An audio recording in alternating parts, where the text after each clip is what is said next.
So pleased to be joined today by Mr. Northeast Wrestling, Brian Anthony. Brian, welcome back to Under the Ring Pro Wrestling Conversations. How are you doing today?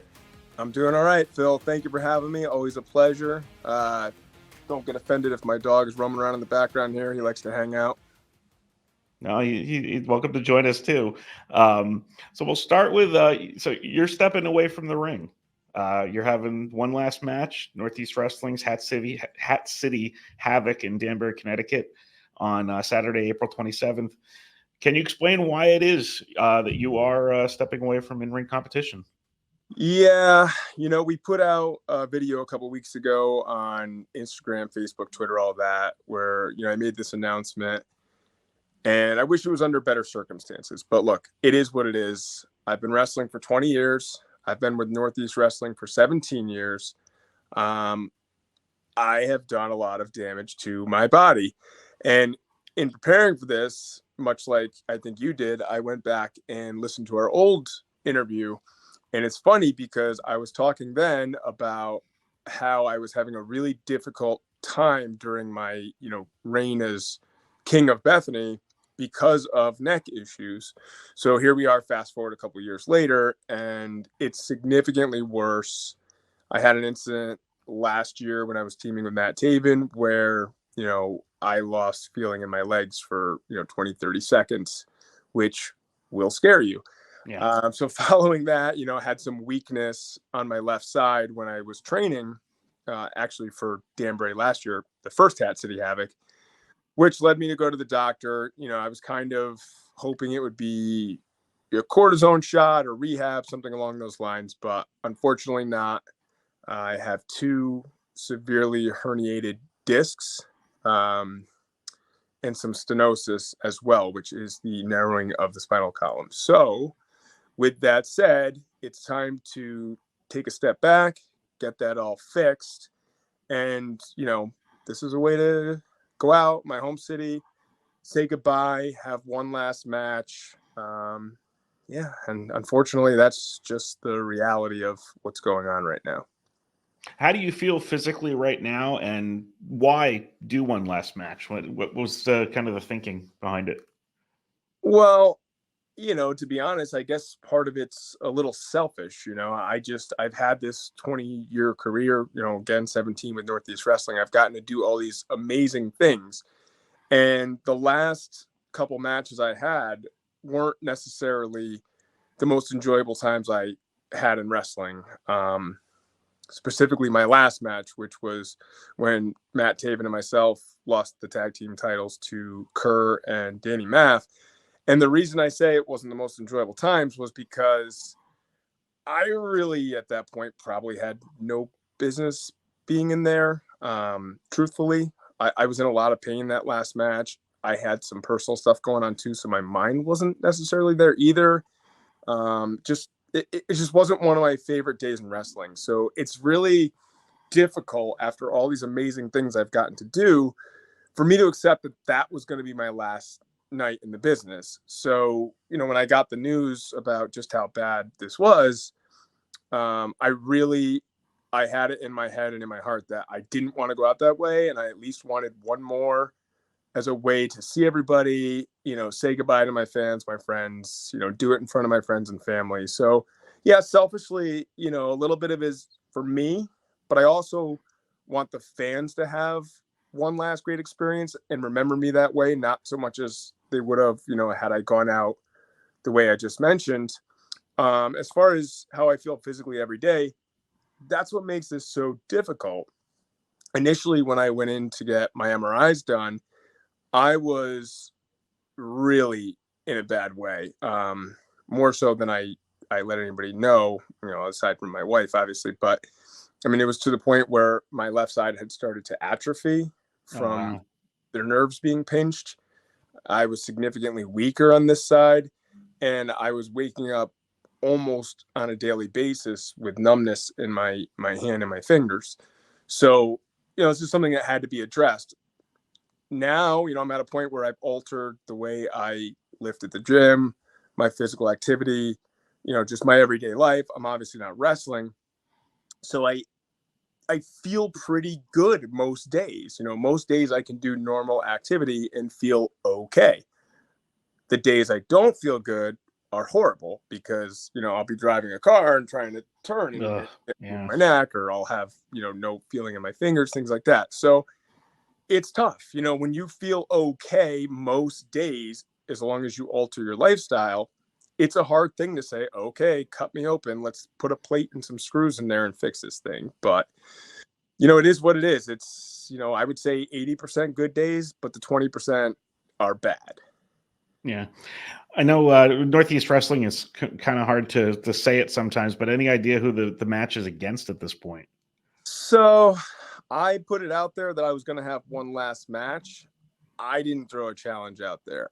I'm waiting for somebody to, answer the door and say they want to be the guy to step up and, maybe make a name for themselves to put me out to pasture. So until somebody steps up and says something, I can't answer that question. Very good. Do you still see yourself involved in pro wrestling? We talked about it last time. The interesting thing about you is that your run in wrestling has provided you with a lot of work skills that are transferable in the real world: marketing, branding, media relations, merchandising. I'm sure you've done plenty of roles that I'm not even thinking about right now. So do you still see yourself getting involved or wanting to be involved? That's a really tough question. And that's probably the $1 million question that everybody's been asking me. Um, Towards the end of last year, when I realized, I had these neck issues going on, I did do some commentary and different things at some Northeast wrestling events. And it's tough. I enjoyed it. I enjoy the behind the scenes stuff. Like you said, there's some stuff fans probably don't know that I've been involved in, but my passion is performing and being in front of the crowd, hearing the roar of the crowd. I don't necessarily get the same joy out of doing those other things. I'll be the first one to tell you that, I used to tell the Graysons are a good example when they were in my group, Dan Evans, Keith Youngblood when he was training. Make yourself invaluable, make yourself irreplaceable. Yep. If that meant, getting to the shows early and setting up chairs or helping get venues or helping put up posters and flyers and all those things, right? So I'll be the first one to preach that. And I think that it benefited a lot of those guys and myself, because when I first got into Northeast Wrestling, and if you talk to anybody, they'll tell you I still do those things to this day. But the joy that I get of being in the ring is not necessarily the same joy I get from doing those things. So truthfully, the answer to that question is time will tell. Northeast Wrestling's been great to me. Michael Lombardi's already told me he'll find something for me to do. He wants me involved. It's really going to be, how do I feel after April 27th? Part of me right now thinks maybe I just get away from wrestling for a while, see how I feel a little bit down the line. I don't know, truthfully. I just don't know how I'm going to feel come April 28th. Yeah. Get your body right, clear the mind, and then figure out if there is a next step. I mean, that's only natural. You spend so much time and sacrifice so much of yourself for wrestling that it's time to maybe just take a deep breath and then kind of figure out what's next. You're also being inducted at a dinner the night before into what they're calling the Northeast Wrestling Hall of Fame. I know they have some inductees they've had in the past. I know they also have Velvet Sky this year too. What's it mean to you to be honored by a group that you've spent so much time with? Yeah, April 26th, we're going to do the Hall of Fame inductee thing and, the retirement dinner. It's awesome, man. What can I say? I've spent 17 years with Northeast, as I said earlier, and the fact that they want to do this and include me with, other names they've already inducted, it's just awesome. I think you were there. Geez, it had to be probably 8 or 10 years ago now, but we used to do something called the Hammerlock Awards, which was essentially our version of, the Slammies. We would have different categories. Fans would vote on it. Fans could buy tickets to sit at different tables with different wrestlers, and people get inducted into the Hall of Fame and give speeches. It was awesome. And I always used to get upset saying, why don't we do this anymore? But, like anything, of course, there's a cost associated with it. Right. I'm sure that had something to do with it disappearing, but I am actually really excited to see it coming back because I think fans are going to be shocked at just how fun it is. I mean, you get to interact, get to hang out. There's going to be speeches. There's going to be people getting inducted. I'm actually probably more nervous about the dinner than I am the show because, Wow.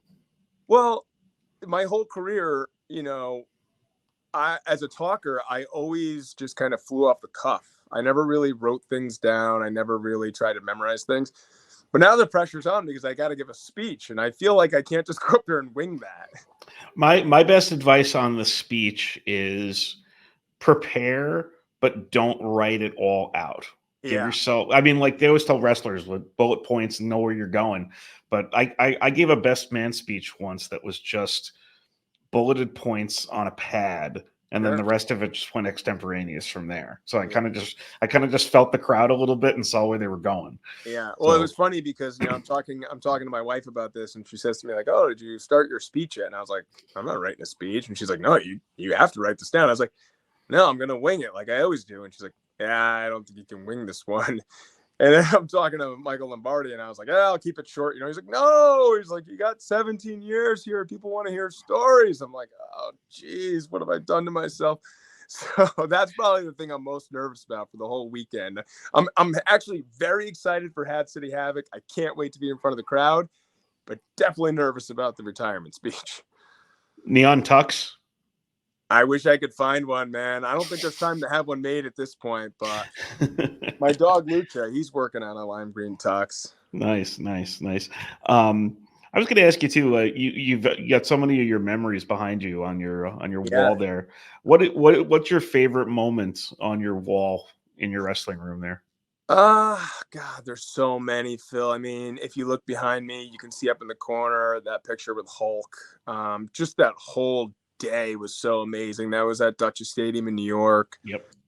It was the event where Hulk and Roddy Piper had their last stare down. Right underneath that, you can see there's Hacksaw there. Right next to that, Matt Hardy holding my hand up. How many guys get to say they beat Matt Hardy in a ladder match? Yeah. You know what I mean? I mean, what's cooler than that? I mean, you just go down the list, Hacksaw, Jimmy Hart, over my other shoulder, there's me choking Jerry Lawler, Jeff Hardy hit me with the Swanton, David Arquette with the spear. I mean, Ricky Steamboat, right behind me on this corner here. I wrestled Jeff Hardy, and Ricky Steamboat was the special guest referee. It blows my mind. I mean, you can't see it here, but, a little further down the wall is a picture of Cody Rhodes giving me a suplex. I wrestled Cody Rhodes. The guy just main evented WrestleMania 40. I'm very lucky, Phil. And that's why, even April 27th, I keep telling my friends and my family, like, this is not the Brian Anthony funeral. I don't want this to be some big sad weekend. I want everyone to come out, have a great time. Let's relive these memories at the dinner. I can't wait to talk about all these things. I am so lucky to have these stories to share. I just said this the other day on the radio because I was on locally here at I-95 promoting the show. It's amazing. I was a 12 or 13-year-old kid begging my mom to take me to the toy store to buy these wrestling figures as a kid, right? And now all these guys on this wall behind me are guys that I used to play with their wrestling toys, and now I'm wrestling them in real life. So I don't want anyone to think that I take these things for granted. These things all happen because of Northeast Wrestling. They gave me an opportunity to do things I never dreamed were possible. I can't state that enough, how lucky I am. And that's why I don't want this to be a sad ending. This is a celebration. Let's party. Let's have a great time. Let's relive these things. And let's make one more big memory April 27th. Yeah, and I tell you what, too, I totally agree with you on the Hall of Fame, the dinner thing. I was not at the what did they call it? The Hammerlock Awards. Hammerlock Awards. I was not at that, but like for me, and I've been trying to get Michael Lombardi on this show for a little bit, and he still hasn't been on yet, ridiculously enough, since I've actually known him like almost longer than anybody I've known in wrestling at this point. But the history of that company, I think, is something that people need to know a little bit more about because yeah, people will look at it and be like, oh, it's an independent company. But then like when you look at the fact that it's been around for 29 years now, I think it's been. And then when you also consider all of the change that has happened in pro wrestling over the course of 29 years. I mean, NEW was running shows while ECW and WCW still existed, and the WWF was actually giving them talent because WWF was allowing talent to do indies back then. Sure. Like, it didn't go through the whole TNA ROH era. Then the AEW pops up. So like when I look at the photos behind you and I see all the different eras that you were a part of, it's like it's incredible the level of talent that Northeast was able to have on its shows consistently, and in a number of different types of shows too. It wasn't always just, okay, your big stadium blowout shows. There's all sorts of different venues. You mentioned in wrestling Cody Rhodes. It's incredible to look back at his story and see that basically where he turned into the suit wearing Cody was literally in Northeast Wrestling. Yeah, I mean, I'm going to go back to the beginning of your statement. I agree with you. It is criminal that people don't know more about Northeast Wrestling and that there isn't more footage out there readily available, I should say. For a little while, we had the Northeast Wrestling Network on Pivot Share, and people loved it. And I'm really hoping that lands somewhere where people are going to have, premium access to it, because it's criminal. So many guys that have come up through the independents and wound up at AEW or WWE is mind blowing. And the fact that people can't relive that is a shame. Good luck getting Michael on the show. I'm betting against you on this one. I'm gonna be persistent, and he yeah, but yeah, just going back to the Cody Rhodes thing, he was in TNA and Ring of Honor at the time when he first started coming around at Northeast Wrestling, and I just will always remember two things about Cody that were awesome. One was at the town hall in Bethany, right? A building that holds 300 people. Yep. Cody was doing shows for us. This guy did not have to come there and wrestle in front of 300 people. But not only did he do it, he had a blast. He was a class act. And I'll never forget, at the end of the night, he got everybody together, which he didn't have to do. Again, he didn't have to be there. But he did, and he had a bottle with him, and he poured everyone that wanted one a shot. And I'll never forget him saying, this isn't about the alcohol. This isn't about that. This is about fellowship. And he did a toast and said how happy he was to be there. And I just remember being blown away by that, because in all my years in the business, 90% of the guys you deal with that have been in the big leagues, if you will, are great. But there is a small percentage that, it's almost like a chore for them to be there. Cody was never that way. The guy was such a class act from day one. It was unbelievable. And my other favorite Cody story, and this one I'll never forget, because he had no idea who I was. He came, Michael tells him, all right, you're with Brian Anthony tonight. And, I said earlier, I got to wrestle Jeff Hardy with Ricky the Dragon Steamboat as a special guest referee. It's mind blowing. Well, I got to do the same thing with Cody, where Ricky the Dragon Steamboat was a special referee. And I'll never forget Cody. He was on like the warpath, trying to have all these 5-star classics on the indies and make a new name for himself. He was debuting new moves, I think. And he gets me and he's like, I've got this idea. It might be a little silly. I don't know. If you don't want to do it, it's fine, And I'm like, oh, what is it? And he's like, well, I was thinking, we're at the baseball stadium and we've got Ricky. He's like, what if I ran the bases and I get to home plate and clothesline you, and Ricky calls me safe at the plate? And I'm like, this is Graham. Like, are you kidding me? You are with the right guy. Yes, let's do all of that. And like, I think he was just so used to these guys wanting to go out and do everything under the sun. Right. And I was like, no, you got the right guy for this. I was like, let's do more of that. And you'll get a better reaction from it than all the other different wacky stuff that you probably could have thrown into the ring. Oh, it was great. He closed on me at home plate. He picked me up, body slammed me on the plate. Ricky's there calling him safe. I mean, I remember seeing him at the show after that and showing him the video, and he was dying laughing. He was like, I'm so glad we did that. He's like, I'm so glad I talked you into that. And I was like, talk me into it. Right. I was I tweeted yesterday. Somebody reminded me that, like, hey, you interviewed Cody like kind of at the beginning of this, and I was actually at that Bethany. I don't know how many times Cody worked Bethany. I was at the one when Dijak won the Battle Royal, and then Cody faced Dijak for the Northeast Wrestling Championship in the main event. The great thing about the NEW arena is that it doubles as the Bethany, Connecticut town hall. So in the backstage area, there's a number of very nice looking conference rooms where the town council meets or whatever. Sure. So I got to pose Cody like at the head of the table with the championship belts, and he gave me an interview. It was ahead of when he was wrestling Rey Mysterio at Dutchess Stadium. But you look back at that card and then you look at Northeast, and it's like the undercard of that show had Keith Lee losing to Wrecking Ball, I think, and MJF losing to JT Dunn. So it's like, you look back at that card now, it's like Cody and Dijak. Dijak's on USA Network every week. But that's the level of show you're getting at. And for a guy like you who's worked the bulk of your career in Northeast, that's it. Like, what the point I'm making is that you're already in the big time. Yeah, no. And, going back to what you said earlier, you made a comment about independent wrestling. And, I have never looked at Northeast Wrestling as another indie.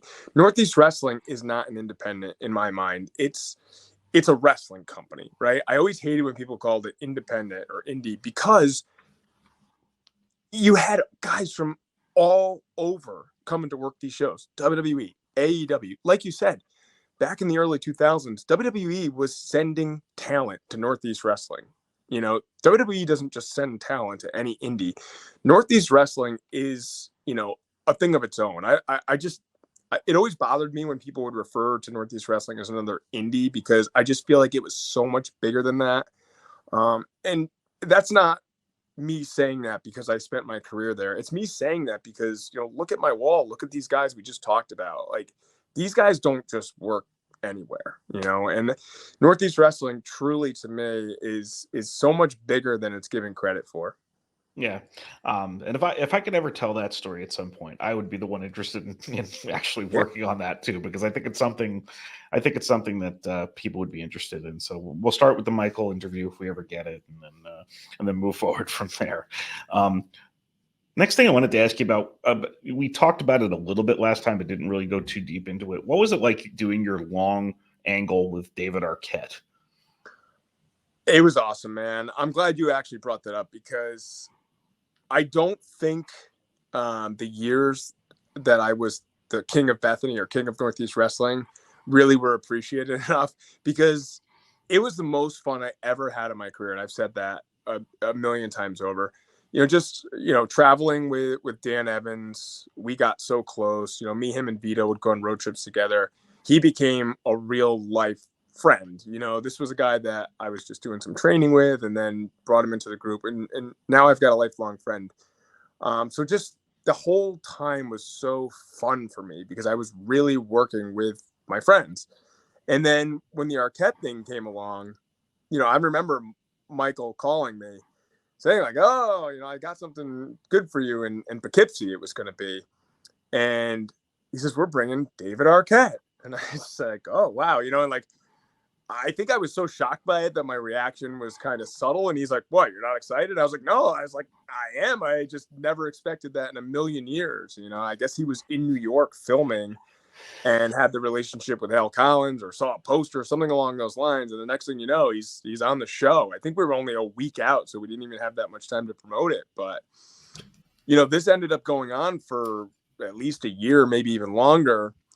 And what people don't know about that whole thing is, even when he was doing the autograph signing, I think it was WrestleCon or one of these things in New York City, we didn't tell anybody that I was going to show up. So I don't know if you remember that clip. I do. A friend of mine was there and sent me a video of it. It actually made it in his documentary, and literally we told no one. I honestly don't even remember if Arquette knew. He might have. I might have texted him or something and tipped him off. But I literally just showed up to the hotel. Somebody I knew had a room there.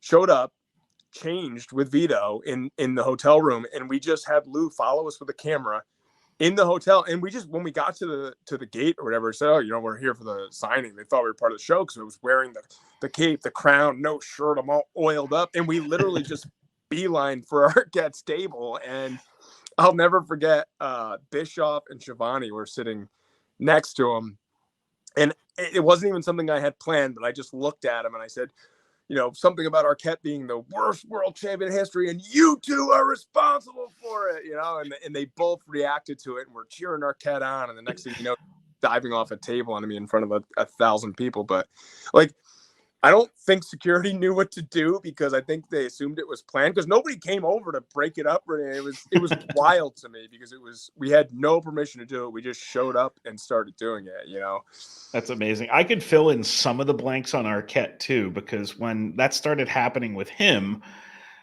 I ended up doing an interview with him before your angle started, and he tells me like, "Oh, well," I said, "How did you get hooked up with the Now?" Okay. And he's like, "Well, I was reading this story. It was on the Poughkeepsie Journal website, and it was about this wrestler, Vic Delicious, breaking his leg." And I said, "Well, wait a minute." I said, "You read a story that I wrote." That's great. And he's like, "Oh, you're the guy that wrote that?" I'm like, "Yes." Like, so he sought out Vic off of reading that story, and that was how he connected with them, and then ended up linking up with Michael, and then ended up linking up with you. Yeah. So I'm amazed that, like, it was just amazing to me. I was like, "Wait, you read my story?" Well, there's so much more to the Arquette thing. The plot just continuously thickens because, he was also trying to film that documentary about getting back to wrestling. So, during that time, I was also helping to train him, for some of that. And, we had that big match in Danbury. And a lot of those clips were supposed to be used in the documentary. They ended up not being used, which was a bummer. But, some of the other things too is like, he's just such a great guy. Yeah. The guy would give you the shirt off his back. He'd probably kill me for telling you this or telling the story on the air, but I'm almost positive one of the shows that I wrestled him at, he might have donated everything he made to Vic's injury or surgery or something like that. I've heard that.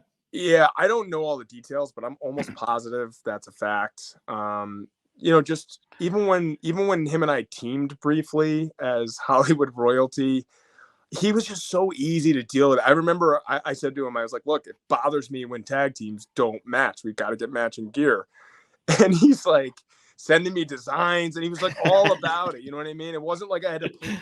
Like, the guy's texting me ideas. He was so into it. It was so easy to work with him. He's just such a great guy. To be honest, I still chat with him to this day. I'll just shoot him a text, "Hey, what's going on?" or whatever. And he always gets back to me. He's just such a good guy, such a good human being. I can't say enough good things about Arquette. He was just such a great guy, and it was some of the most fun I ever had. I'll need to work with you in order to get him on here, because he's another one I want to get on here at some point. But when I was last in touch with him, it was actually during the SAG-AFTRA strike, so he wasn't able to do any interviews at the time too. So he's such a great guy that even with his documentary, like I said, I was supposed to have a lot more in there that ended up not making it. But I did have that one clip from the autograph signing. It made it in there for 9 seconds. So thanks to David Arquette, I have a movie credit to my name. Yeah. And he had actually offered to bring me down to, the big movie festival. I think it's in Dallas. What is it? South by Southwest or something? Right. Yep. So I was actually supposed to go to that for the premiere of his movie, but because of COVID, it got canceled. But man, what an experience that would have been, huh? Yeah. And I'll say too, to the thing about him contributing somewhat to the medical bills for wrestlers and stuff, that's also not out of the character for him either, because I don't know if you remember this, but when he did the WCW run and people were so heavily critical of him, it came out at that time that all of the money he made off of WCW, he donated to the families of Owen Hart and to Darren Drozdoff at the time. Yeah, I have heard that. I mean, that's what I mean about him. You can't say, enough good about it. I actually would have loved for him to be up here for, my retirement weekend, but unfortunately he's filming. He's not going to be available. But, again, just going back to what a good guy he is. He sent me a message saying how much he would have loved to have been here. So, that means a lot. Yeah. We're going to move on to something we call the 3 count now. It's going to be 3 quick questions and your answers. So you have this other Instagram called Average Guy Mediocre Customs, which is stuff you do in your spare time. Sure. What was your favorite custom figure of yours that you made? Man, I created that page with the intention of making it a hobby that I'd be able to come home, do at the end of the day, and push these things out there. Not to sell them or anything, just for myself. Unfortunately, that never happens because I just am so limited on time. But I have gotten a few up there. I think my favorite one was Vito. I made a Vito where he's wearing all his stuff from the King days, the white long coat, the cane, the whole deal, top hat. So I think that's probably one of my favorites. Nice. Next question. What collectible that you have is your prized possession, and what's something that you would like? Ooh, that's actually a really, really good question. So I think I mentioned on our interview last time that my basement is essentially a vintage wrestling museum down here. I love old wrestling collectibles. I'll buy current stuff, but only of guys from the time frame I collect, which is the late 80s and 90s. I have a very rare, I believe to be very rare, $1 million Man piggy bank. It's kind of like one of those old Tootsie Roll banks, and it's just got a wrap, with the $1 million Man's face on it. And I actually don't know that much about it because I haven't found another one. And I think maybe along the lines, Cardona might have mentioned it on one of his podcasts, way back about how rare it was. I think it was like something you could only get out of the WWE catalog, back in the, either late 80s or early 90s, whatever it was. So that's probably one of the coolest things I have, just because I don't think there's too many of them out there. I never really got into autograph stuff or ring worn stuff. That's not really my cup of tea, but I do have the entire Hasbro collection, got every one of those. So I've got some pretty cool stuff. But yeah, that $1 million Man thing is probably one of the rarest things I believe I have. Something I want, that's a loaded question because there's really no end to what I want.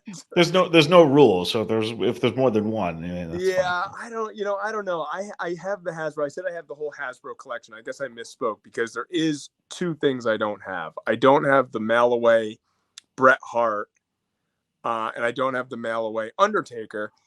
I have the complete regular set, and I do have a fully bagged mail away Hogan, which is another one of my prized pieces. But yeah, I guess maybe the Bret and Taker mail aways, just to fully complete that set, would be cool. Out of curiosity, how are you on LJNs?